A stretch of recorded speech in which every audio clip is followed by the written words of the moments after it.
Hello, entrepreneurs. Joe DeChara, CPA, coming to you live from downtown Flushing, New York, once again to bring you another amazing version of Joe DeChara Presents How to Win at Business. And tonight, this version is brought to you by Bedrock University. There is no COVID-19 in our classrooms. Join now; it's free while supplies last. And also brought to you by Sudoku, handmade crafts, COVID-19 masks, Christmas stuff, Thanksgiving stuff in case your daughter is having a gender reveal party on November 14th. All made with love by my mom, Cookie, and my sister, Sid. Thus, she gets Sid Dookie. Go to sudoku.com now for some love and great products and services. And tonight we have what I am going to present to you is why this might actually be the best time in history in this country to start a business. Now, at the start of 2020, February, March, you might have thought that this kind of talk would get me arrested. Because, what we've gone through, what we're still going through is, I can't say it's unprecedented because this has happened before, folks. This isn't the first time. History repeats itself. It was predicted, blah, blah, blah. But the bottom line is, as of today, based on my limited amount of accounting experience and seeing numerous political cycles and how, what my friend Elizabeth calls the ripple effect. We like positive ripple effects. Businesses don't like negative ripple effect. Well, people don't like it either. But what happens is, people, this stuff goes in waves. And I am not a political person. Actually, I am. I believe in the business party. I'm creating my own political party. It's called the Small Business Party for solopreneurs and new business owners. But what happens when a new administration comes in like this, they want to, that first 100 days, folks, is going to be an experience, I believe, with all the things that they're going to try to accomplish. I don't know when that happened, when they started saying, oh, the first 100 days is this and that. But it doesn't matter from where I stand, because I only have one mission. And if you don't know me, let me introduce myself. I am a CPA working out of Flushing, New York, and I have a passion for working with sole proprietors and people that are just getting into business, and solopreneurs, people that have been in business but are still, the smallest of small businesses. And that's who I talk to. If you're not them, I hope I don't offend you. If I do, I really don't care, to be honest. Not that I don't care, like I said, I want to be positive.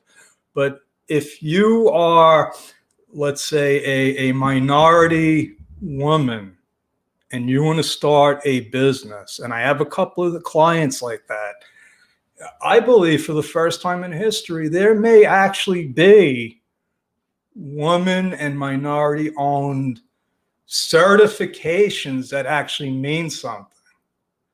I had a conversation with a client today, and I said, I stopped trying to do that kind of stuff a long time ago, because in my world, my pond of very small businesses, very few of them, very few of them ever qualify for what, they call it the Small Business Administration.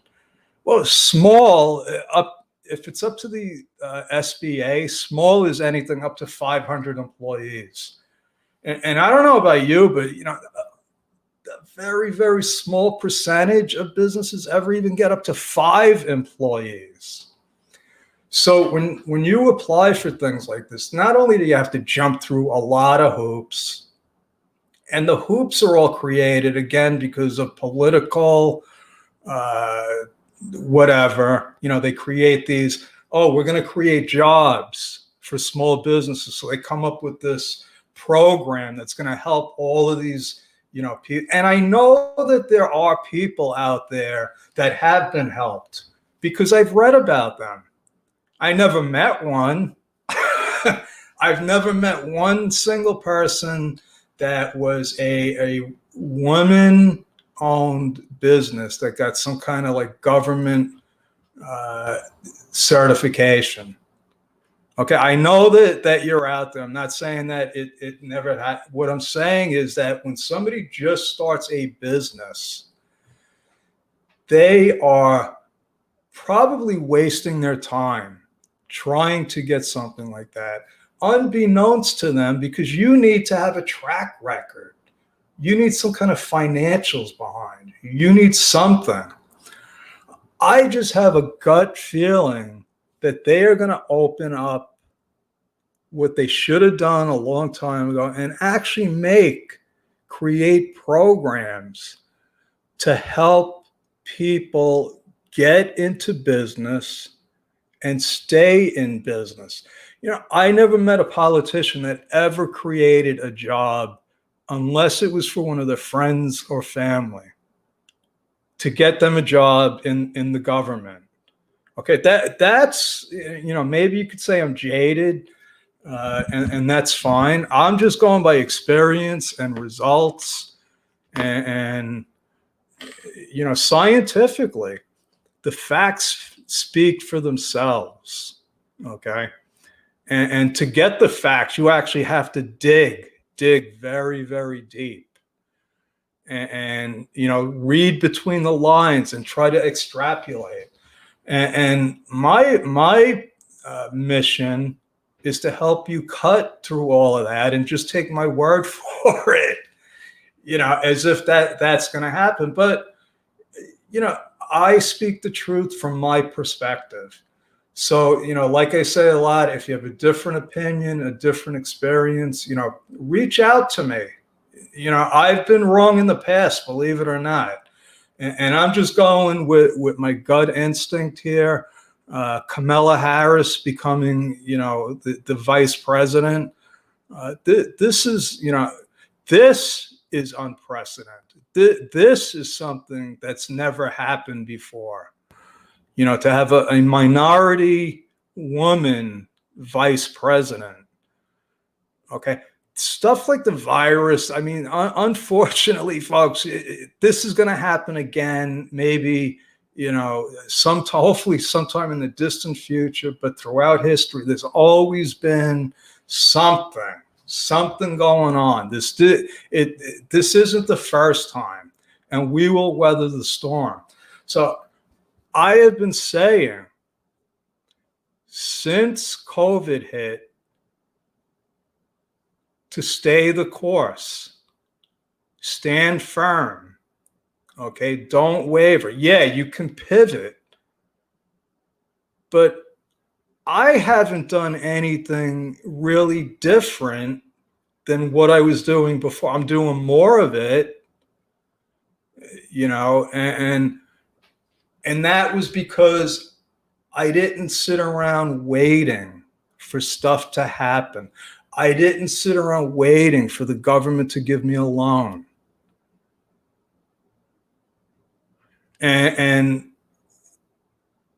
COVID was an opportunity for me to put my voice out there, put my opinion out there about what I thought was going on with the government.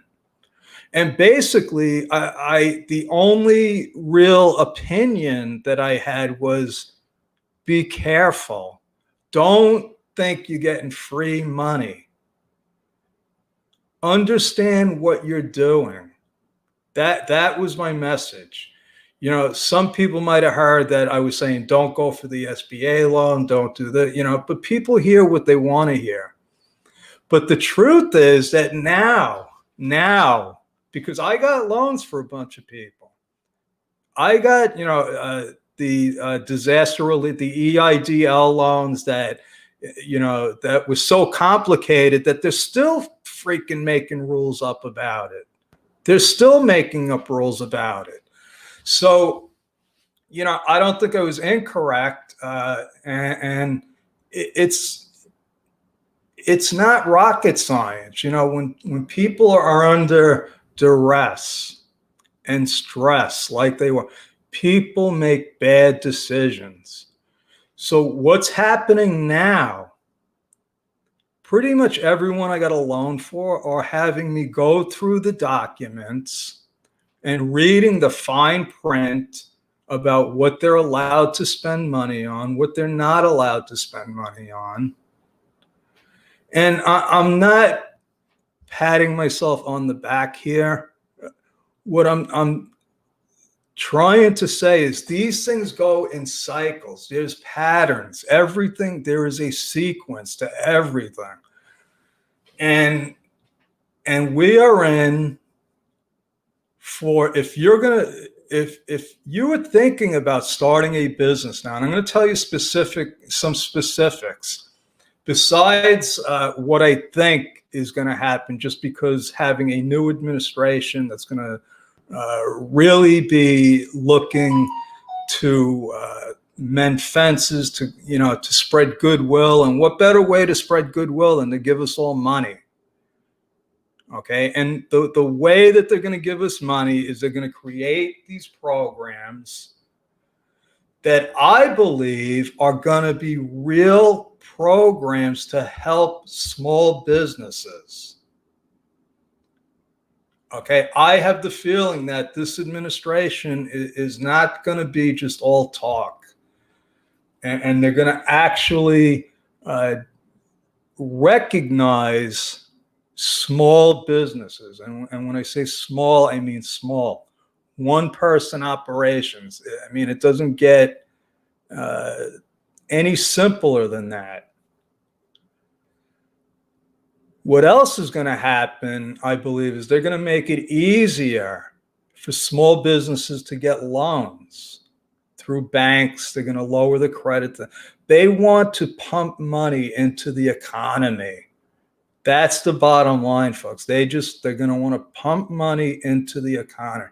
Now, that might all change, 2 years into the new president's term.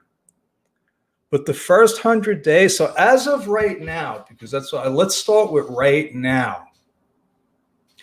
It's the end of the year, the last quarter. The Secretary of States in all the states are probably busier than they are all year. Why? Because this is when people set up their corporations.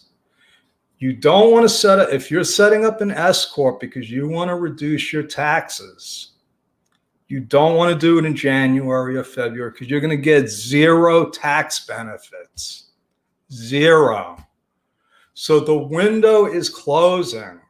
The closer we get to the end of the year, the harder it is to push transactions into a new entity. If you plan on having a big December, let's say you're going to do 20 grand in net profit and you're a sole proprietor. Well, you just kissed $3,000 away in self-employment taxes. That's what we're talking about. Or how about you have some really good tax write-offs, like somebody I know that just bought a trailer for their business, and they're going to get a huge tax write-off this year because we set up an S-Corp. If they waited till next year, we could take it as a sole proprietor, but then you run the risk of being audited. So that's the first, so under normal circumstances, this is the time of the year where you want to make sure that you're set up for the year. So we are on what we call a calendar year. Most businesses, the year ends on December 31st. So right away, you already should be setting up your business. The timing, the political timing is right to have a business. So let me paint another picture that's on the other side. What's happening in the government right now, and probably any large organization, is complete turmoil, complete, they were messed up to begin with. And I'm talking about the IRS and the state and local governments. They were messed up to begin with. Throw COVID in there and put them behind by 6 months. Now you're taking a broken system and making it even worse. And the aftershock of this is going to take years. It's going to take them years to catch up, if ever. So the way that they're going to catch up is they're going to start letting stuff slip through the cracks.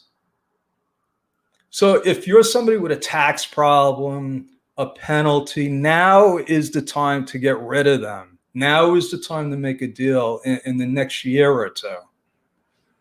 Okay. If you're starting a business and you want to be aggressive with your tax write-offs, think about what I just said. For the next couple of years, and I'm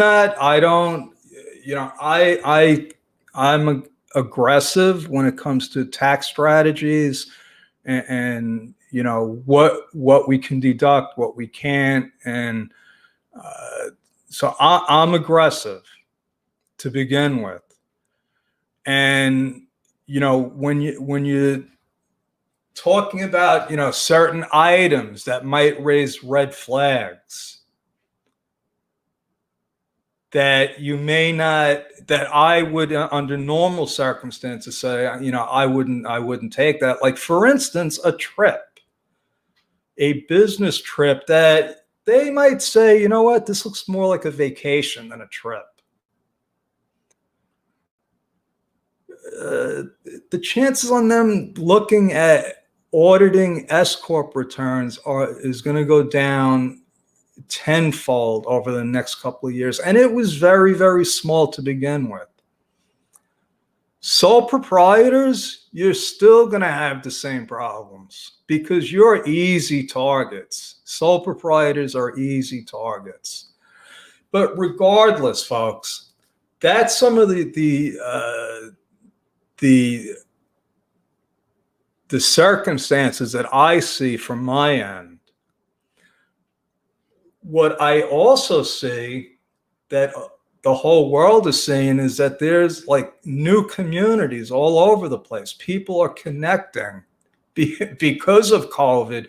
You would have thought that it drove us in and isolated, but I've probably met more people in the last 6 months.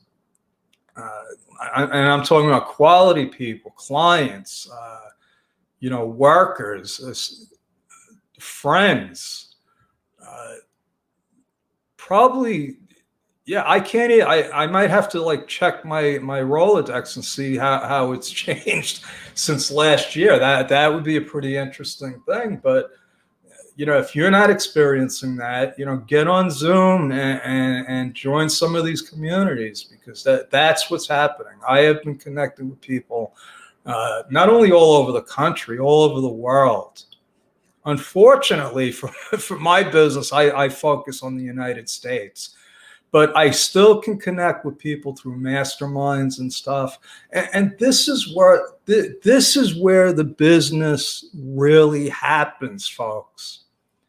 And this is why I said, you know what, this is probably going to be, if not probably one of the best times ever to start a business. So if you're thinking about it, you're on the fence, I'll tell you what, if you're on the fence, what I'd like to do is invite you to my mastermind group. We meet twice a week now, Saturdays at 2 p.m., Tuesdays at 12 p.m. We just started that one today because today's Tuesday, and it's free for as long as we can do it for free. And people connect. People connect, and people are coming in that are brand new to business. We have seasoned people that feed off of the new people. And this is the sort of thing, this is what creates business. This is what creates economic activity, the connections, because we connect the dots in these meetings. It ain't the politicians, folks. So if you're a politician, I'm sorry. Maybe you are trying to create jobs, and maybe you're creating them for big companies, but for the first time in a long time, I have a very, very positive outlook on how I feel the government, and I'm saying this, I'm probably thought I would be the last one, but I do think that the time is ripe for the government at all levels to start making it easier for us to do business. We've been going in the wrong direction for a long time. They've been making it harder for us. They've been making it a lot harder. Well, I think that maybe it might start getting easier. My thing is that I can make it simple. I could explain it for you. I could break it down into manageable parts, but it'll never get easy. And it's still not going to get easy, but it might get a little easier. They might back off for a couple of years. They might stop sending penalty notices. Who knows? Maybe even California might change its tune and stop driving people out of the state. So that's my story, folks, and I'm sticking with it. Like I said in the beginning, check out Sudoku. Let me see if I can do it. Yes, I'm getting better. Check out Sudoku.com for handmade, love-crafted COVID-19 masks and other odds and ends like gender reveal parties, if you're having one on November 14th for your daughter, like I am. And Bedrock University, there is no COVID-19 in Bedrock classrooms. So God bless, over and out, and start your business today, folks. You won't regret it until about 3 to 6 months later when you'll be regretting it. Over and out. Thank you.